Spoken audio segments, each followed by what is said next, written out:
প্রিয় শিক্ষার্থীরা, আমরা এখন ষষ্ঠ শ্রেণীর আহ, পৃষ্ঠা 65 থেকে 3.1 অনুশীলনের 5 নম্বর অঙ্কটা সমাধান করব। আমরা কিন্তু 5-এর ক এবং খ নম্বর অঙ্কটা আগের ক্লাসে সমাধান করছি। তোমরা যারা দেখোনি দেখে নিবে, তাহলে কিন্তু তোমাদের পরবর্তী অঙ্কগুলো বুঝতে সুবিধা হবে। আর যারা দেখছো তারা এই অঙ্কগুলো ফলো করো। পরবর্তী অঙ্কগুলো আমাদের কিভাবে করতে পারবো, পরবর্তীতে তোমরা বাসায় কিভাবে প্র্যাকটিস করতে পারবে, খুব সহজেই বুঝতে পারবে। এখানে আমাদের প্রশ্নে বলা হয়েছে যে নিম্নে প্রদত্ত সংখ্যাদ্বয়ের মধ্যে কোনটি কোনটি ডানে অবস্থিত। দুইটা করে সংখ্যা দেওয়া আছে, একটা আরেকটা ডানে অবস্থিত হবে। তো এইটা সংখ্যা রেখার মাধ্যমে আমাদের দেখাইতে হবে। আমরা একটা সংখ্যা রেখা দেখো তুলে নিছি আগেই। এখানে আমরা গ নাম্বার অঙ্কটা সমাধান করব। গ নাম্বারে আমাদের দেওয়া আছে 0 এবং -1 দুটো সংখ্যা। তাহলে এইখানে ফার্স্টে হচ্ছে আমাদের দেওয়া আছে 0। আমাদের যে দুইটা মান দেওয়া আছে, আমরা এই দুইটা মান পর্যন্ত সংখ্যা রেখায় দাগ টেনে আমরা একটা বিন্দু দিয়ে দেখাবো। দেখো ফার্স্টে দেওয়া আছে 0 আর -1। তাহলে 0 তো প্রথম ঘর হচ্ছে, আমাদের সবকিছু গণনা করা হয় 0 থেকে। যেহেতু প্রথম ঘর আমাদের 0 দেওয়া আছে, তাহলে 0তেই আমরা একটা বিন্দু দিব। এরপরে -1 আমরা 0 থেকে -1 পর্যন্ত একটা দাগ দিব। আমরা দেখতে পাচ্ছি -1টা আমাদের 0 এর বামে অবস্থিত। তাহলে আমরা 0 এর বামে -1 পর্যন্ত একটা বিন্দু দিলাম, এবং 0-র উপরে, আমরা যেহেতু উপরে দিছি, আমরা 0-র উপরে একটা বিন্দু দিব। এখন আমরা দেখতে পাচ্ছি যে 0-র বিন্দুটা কিন্তু -1 এর বিন্দু থেকে ডানে অবস্থান করতেছে।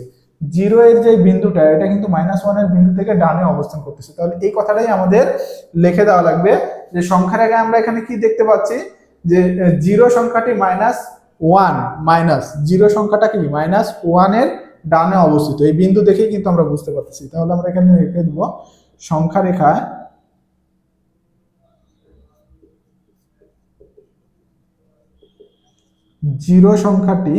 0 সংখ্যাটি কত, -1 এর ডানে অবস্থিত। -1 এর ডানে অবস্থিত। অর্থাৎ তাহলে কি হবে, আচ্ছা, যেই সংখ্যাটা সবচেয়ে ডানে অবস্থান করে সেই মানটা কিন্তু তত বড় হয়। অর্থাৎ 0 কিন্তু বড় হবে। 0 যেহেতু ডানে অবস্থান করতেছে, 0 বড় হবে -1 এর থেকে। তাহলে এইভাবে আমরা একটু দেখাই দেব। আশা করি তোমরা এই অঙ্কটা বুঝতে পারছো। এটা তোমরা একটু নোট করে নিবে। আমরা এরপরেই ঘ নাম্বারে যেটা দেওয়া আছে এটা সমাধান করব। ঘ নাম্বারে দেখো দেওয়া আছে -10, -11, তারপরে 10। তাহলে এটার জন্য আমরা একটা সংখ্যা রেখা আঁকাই নিব আগে। দেখো দেখো এই সংখ্যাটা যেহেতু বড় হবে, আমরা একটু বড় করে আঁকাই নেওয়ার চেষ্টা করব।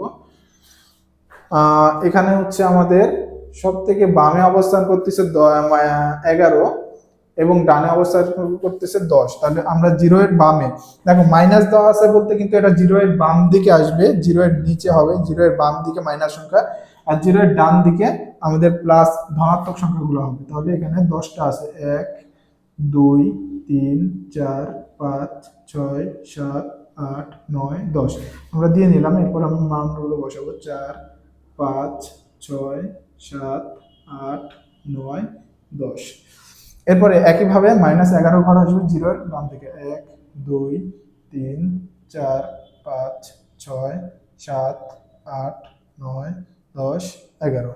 তাহলে আমরা ফার্স্টে দিব -1, এরপরে দিব -2, -3, -4, -5, -6, -7, -8, -9, -10, -11।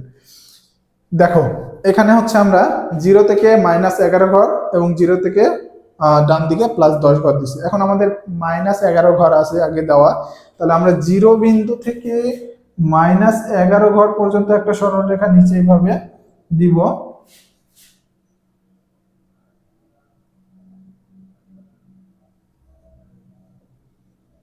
এবং এখানে আমরা একটা বিন্দু দিয়ে দিব।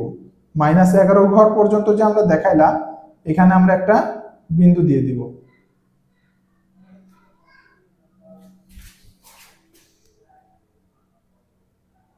দেখো তাহলে এইখানে আমরা -11 ঘর পর্যন্ত সরলরেখা দিছি।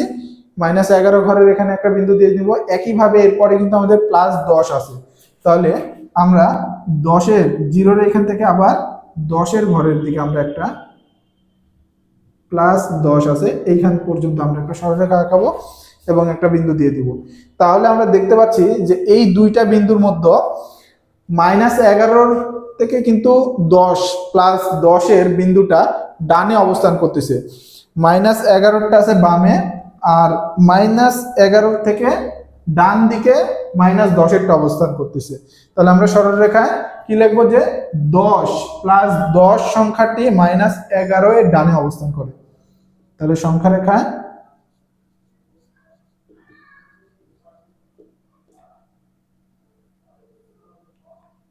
10 সংখ্যাটি -11 এর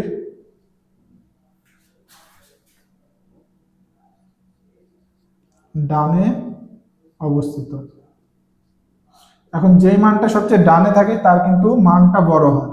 তাহলে এখানে যেহেতু 10 ডানে অবস্থান করতেছে, তাহলে কি হবে, 10 বড় হবে -11 থেকে। আশা করি তোমরা অঙ্কটা বুঝতে পারছো। এই অঙ্কগুলো তোমরা একটু নোট করে রাখো, পরবর্তীতে তখন না দেখে তোমরা নিজেরা বাসায় প্র্যাকটিস করবে। তখন প্রবলেম হলে, বুঝতে না পারলে নোট করা অঙ্ক থেকে বুঝে কিন্তু তোমরা খুব সহজেই সমাধান করতে পারবে।